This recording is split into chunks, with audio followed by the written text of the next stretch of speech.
Welcome everybody back to this week's GA meeting, where we tell our loved ones we're getting the help we need, but we all know we're really here to talk about guns. And in today's meeting, I have the P365 X macro fuse, whatever you want to call that, whatever you want to call this creation. So I did a video a while back on how to build this pistol, and it started its life off as a P365X macro. It was not the comp version, it was the full 3.7-inch barrel, just your standard P365 from Sig. And I bought it used for $450. And what came with it was a holster. I got this light with it and 3 17-round magazines. And just to let everybody know, our guns have been cleared before filming. So the reason I bought a P365 used for this build instead of just buying the FCU is because I needed all the parts to go with it. So like your striker, your extractor, the mag release, your back plate, all those parts don't seem like much, but when you add them up, it becomes about a couple $100. Plus, you need an FCU. And a brand new FCU from Sig is $399. So $399, $400, plus $200 in extra parts, you're at $600.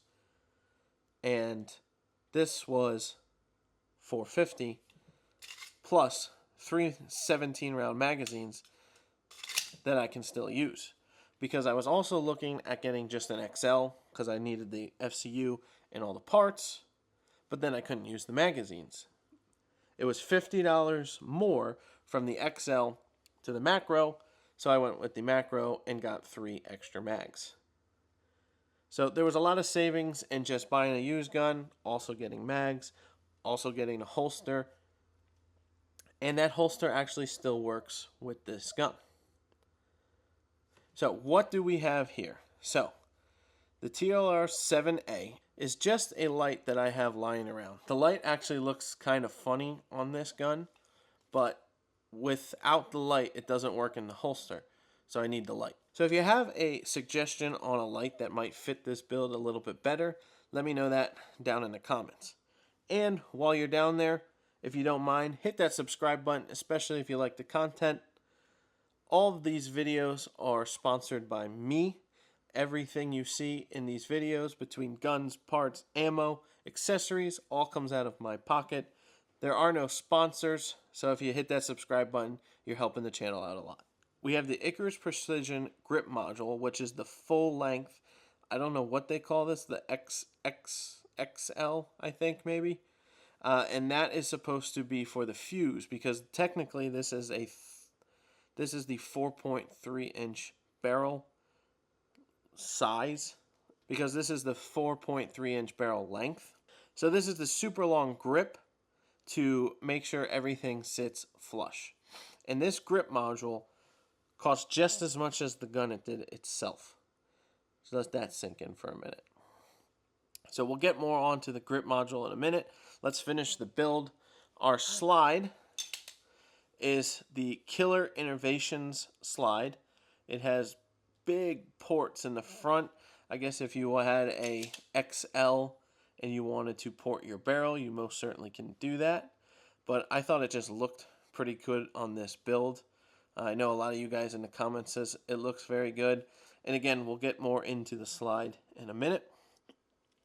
And of course, as you can see, we have the Radian Ramjet. I absolutely love this barrel. It is not threaded, so I believe it's 50 state legal, because there's no threaded barrel for the comp. It's just a little set screw right here. You just slide it on, put that set screw in, and you're done. It's literally that easy to install. And then rounding in the back, we have the enclosed Holosun EPS carry. I've always wanted one of these to get onto one of my builds, so I figured why not this one. And it looks pretty good with the build. So like I said, the only thing that's probably going to change is this light, but I need to know what light would look better, because sometimes because I saw an X300 on a build similar to this, and the light is so big on it, it looks funny as well. But I know the question you're all asking, and yes, the holster does work with the Icarus Precision frame because of the light. So the light is what gives it enough width to get these wings through your holster. So let's get to how this thing shot. The gun shoots soft, and your muzzle rise is almost non-existent.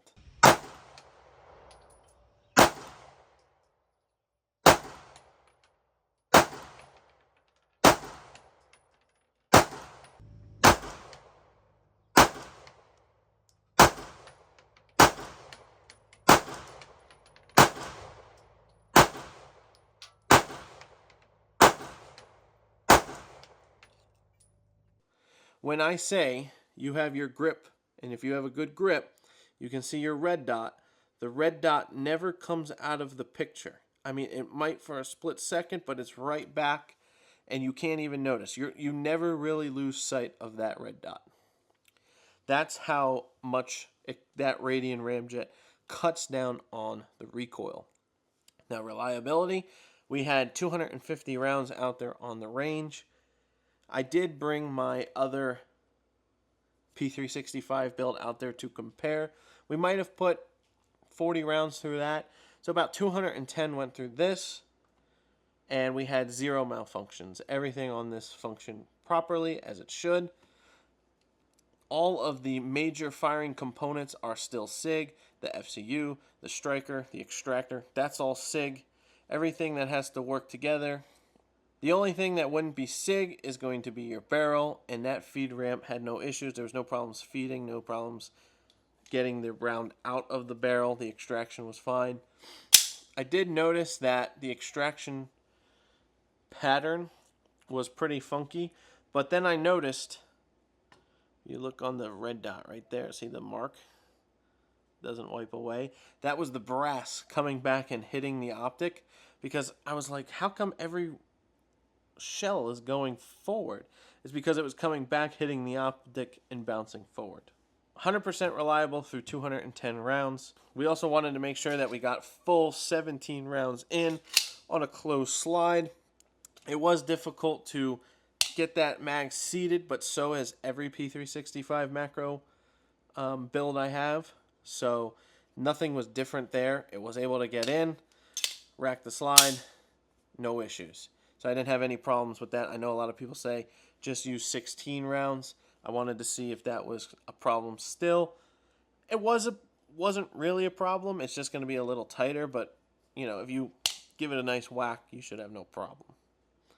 The other thing I noticed is with my other P365 build, and I'll bring that out, and my macro, which I daily carry, if you take a mag that has rounds in it, and all you do is kind of insert it with a little pressure, it drops the slide. This one didn't do that. Like I said, my other build doesn't. The only thing that is SIG on it is exactly the same here, FCU and all the internal parts. Slide and grip module are aftermarket, and that one does it. And then my macro, which is completely stock except for a red dot, it does it as well. This one didn't, which I found interesting. The grip module. The Icarus Precision grip module. The texture on the grip here is very aggressive. When we were out shooting, the gun definitely dug into my hand and made sure I wasn't going to slip. Made sure the gun wasn't slipping out, and it was hot, and I was sweaty, and it didn't matter. The gun never moved. Now, this texture could be maybe a little too aggressive for you. I'm a guy who really doesn't care if the texture is mild or it's aggressive, as long as it's not like a wet bar of soap. I'm usually fine with it. But the person I usually go shooting with, she does not like the texture. It is too rough for her hands. But she still was able to shoot this gun pretty well. Underneath the trigger, you have a very big cut for your finger to get under there, which is very comfortable. If you I have XL size hands, so if you have hands that are a little bit bigger, I can see that that could actually rub your knuckle, but I didn't have any issues shooting this. And then right here, I call these the gas pedals. A lot of people call these the wings. There's one on each side for you. And I like it, one on this side, because that's where I rest my finger when I'm not ready to shoot. And on this side, I rest my thumb, using it as a gas pedal to keep the gun down and to the right, because I am a righty. So I will try, because I'm a righty, I will shoot low and left. My thumb here helps me prevent that and stay dead center. So the gas pedals are something that I really like. Usually if a gun doesn't have a gas pedal, I'll find something to use and push my thumb. I'll just push my thumb down on the frame, but having a place for my thumb to go is very nice. The only big con I can see, and I haven't done it yet, is conceal carrying this big dovetail in the back sticks out quite a bit. And I am going to bring in my other P365 now. And again, we are clear. So this is my other build. There's the dovetail, which is fine. And then here again is the Icarus Precision. This, if you carry appendix and you're like bending over to tie your shoes or something, that could dig into you. That's just something I've seen.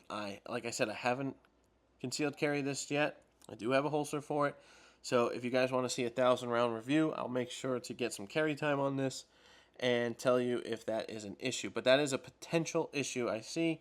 And then if your belly is nice and sensitive, this grip texture might be a little too aggressive for you. You might want to wear an undershirt or something. But rubbing up on your belly all day, that could be uncomfortable. And again, on this build, the grip texture is much more milder and something that you could bear with all day long. Other than that, the grip feels great in my hand. Like I said, not going anywhere even with sweaty hands because of that aggressive texture. Gas pedals I absolutely love, and the full-size rail is very nice as well. Moving up to our Killer Innovation slide. I like the look of the slide. The slide has no issues with it, except for, there's no issues with reliability with the slide. I actually am just not a fan of the front here because there's no serrations. So if I want to rack from the front, because I have an optic on, I guess I could grab the optic and do it. That's not a problem. But I'm a guy who likes to come over the top. And as you can see right there, I kind of slipped because there's nothing I'm really grabbing onto. So, I can come back here. You've got these ledges where you could do that. But if you're here and it's slipped and closed, you could get your, the fat of your hand right here pinched in there, and I'm sure that's not going to feel well. So I have been coming back here to rack, which is just something that's for me. You guys who might rack back here anyway or rack off the optic, not a big deal for you. But for me, I like to rack here. And again, I'm going to keep bringing this gun just for comparisons. You have slide serrations here, and they're not super aggressive. This is the FDES Works slide, but it's enough. But there is enough texture there to get no problem. And that also could be because you have a smaller piece here to grab onto because the comp is there. And you don't want to grab the comp because I'm sure that's going to be very hot. There's hot gases getting pushed up, so you want to be here. I did touch the barrel trying to rack at the range, and the barrel is warm because it's very exposed. But I could also see that the barrel will cool much faster because there's a lot of exposure. So that's really my problems with the slide. Again, nothing reliability have a problem with. Just it's not as comfortable for me to rack as other guns. And then the last thing I want to talk about really is the Radian Ramjet. Ramjet fired absolutely phenomenal. Minimizing the muzzle rise on this gun more than I thought. And again, I've shot this, which is ported and comped, or it just has a big port in the front with small ports down the barrel. This had much less muzzle rise than this, and this doesn't have that much muzzle rise either. Now, we did shoot 10 rounds, and then we shot 10 rounds out of this. Side by side comparison, put it down, pick up the next one, and we'll show you that as well. We've got the Radian Ramjet and the FDES ported and comp slide. 10 rounds of Federal 115. We're going to shoot 10 in each one to see which one feels better.